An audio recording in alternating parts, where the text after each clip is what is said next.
Well, hey guys, what's up? What is going on out there today? Yes, Brent Abel here, webtennis.com, with another episode of some tennis mindset training. Let's see if we can't get the noggin squared on right so that we become better competitors, especially in really close matches. And so, what I've got for you today, a couple things. Number one is what we're going to get into is here's one thing you'll never regret as a player. And I'm going to get into that in just a second with you. Before we do, just a couple of reminders that every day at 8 a.m. Pacific, I go live. It's about 10 minutes. This morning was a little bit longer than that for a couple of reasons, but typically I try to keep it 10 minutes and under. What's the right shot, which is based on two premises. Number one is going to be shot choice. Where do you want the ball to land over there? And then where do you want to move to next on the court? And a lot of that is because a great way to compete, a great tactic, a great strategy is how can you work your way around the court so you take time away from your opponent to recover if you take them out wide or pull them up to the net or whatever it is. So every day, a brand new episode. What's the right shot? It is live at 8 a.m. Pacific. And then, same thing here every day, a second show, tennis mindset training daily, 2:30 p.m. Pacific. And right now, this goes out stream live to Facebook, YouTube, and also X, formerly known as Twitter. So there you have it. Look, let's talk about the one thing you'll never regret as a player. And man, I try to get inside the head of some of my practice partners who love to, kind of litter up the stat sheet, that column of outright winners. And the reality is that we don't win matches by winning that category.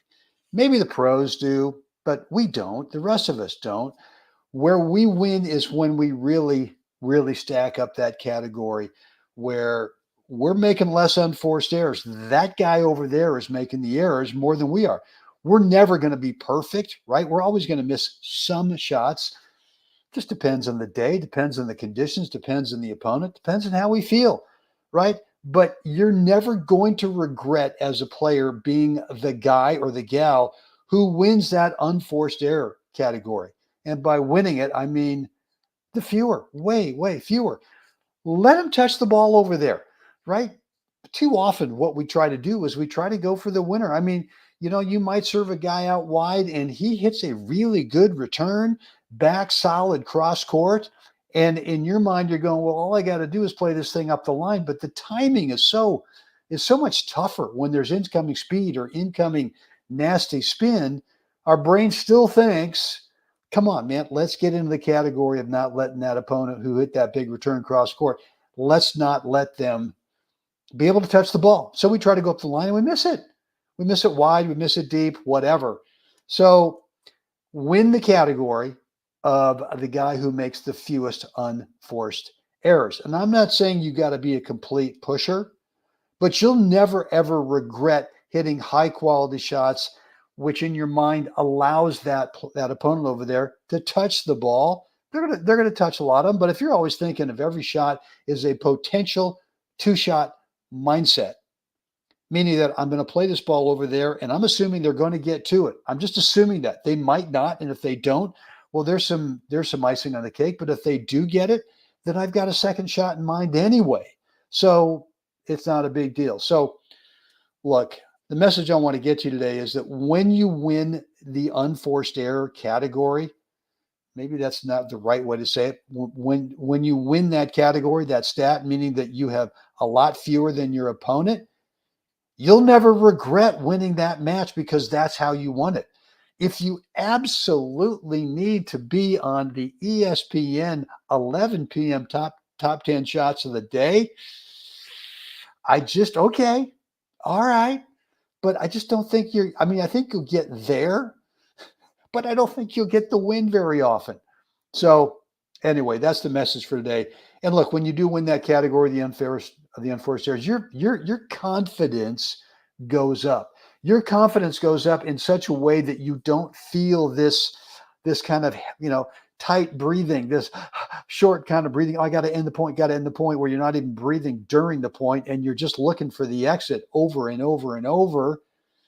No, once you realize that you can win matches by being the guy who wins that category, the unforced errors, you're going to build confidence in your game. You're going to feel this confidence that you can stay in the point for as long as you need to. And again, two things. I'm not saying that you're going to be a big push fest out there. No, you're going to be hitting a quality ball. But the other thing, too, is that, man, it's okay to let them touch it. It's just okay. So, with that said, that's how we build confidence. And look, if you look at my matches, and a lot of guys go, especially on video, they kind of go, well, what's the big deal? I mean, the guy's not thundering the ball around. He's not hitting a lot of winners. You're right. You're right. I've got sort of average ground strokes. My forehand's nothing to write home about. It's workable. It's serviceable. I can get the job done with it. It's pretty good on the pass. I've got a reason why it's pretty good on the passing shot. But my backhand is really where I can create more problems, even though I'm letting them touch the ball. Yeah, I just feel with the underspin, I can drive it deep, and it's consistent. It stays back there, and from the same setup, I can play the dropper, right? I am hoping that they go for the drop shot. I'm hoping that they burn some fuel getting up to it. I hope it comes back to me, and then I hope I have like a lob opportunity over their backhand, or I have a wide open court to hit into, right? I want the drop shot. If I'll take the winner. If it's a clean winner, great. But to me, the drop shot tactic is to force them to run up. Number one, to burn fuel, but number two, to be able to have a second shot in mind, make them burn some more fuel, right? So that may be, I guess that one might be under the winner category. I don't really look at it as a pure, up the line screaming, incredible topspin forehand winner up the line.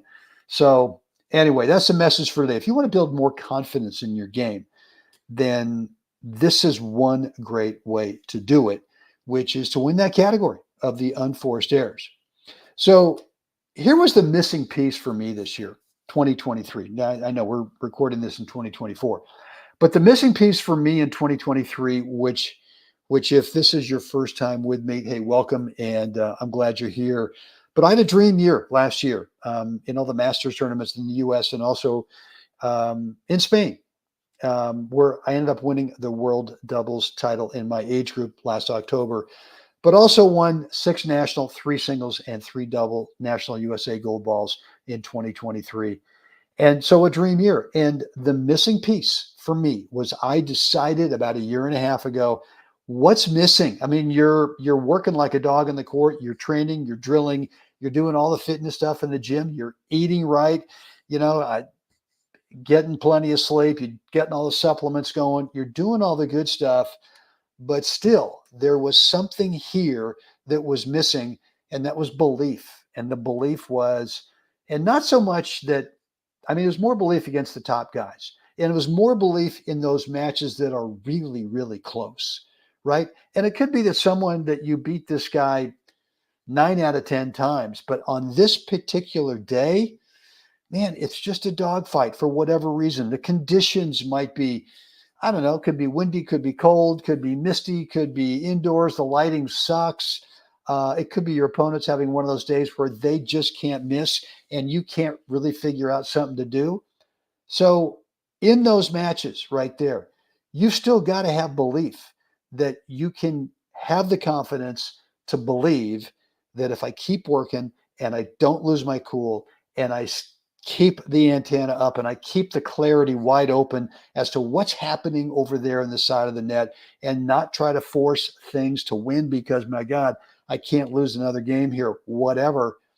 That confidence for me never came from just out physically, out drilling, out working, that kind of thing. I got good, but I didn't have that final piece of the belief. And for me, it was messaging. It's what do you tell yourself, not only between points and on side changes, but what are you telling yourself the night before you play a match? What are you telling yourself the morning before you play a match?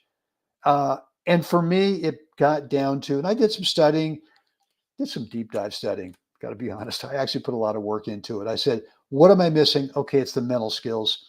I tried mental toughness, and mental toughness for me meant you got to sort of be stoic and not show any emotion. And for me, it just sort of translated into, well, I'm just going to white knuckle my way through this match, just holding on for dear life, even though I wasn't showing anything outside. Inside, it was just tearing me up. It didn't help. It just didn't help.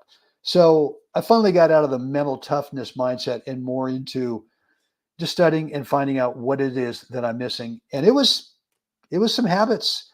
It was some mindset skill habits. It was messaging that I was telling myself on a regular basis in the morning. It took about 2 minutes, about 2 minutes in the evening. And I just did this every day over and over and over again. And then I did some other habits that I built on the court as well.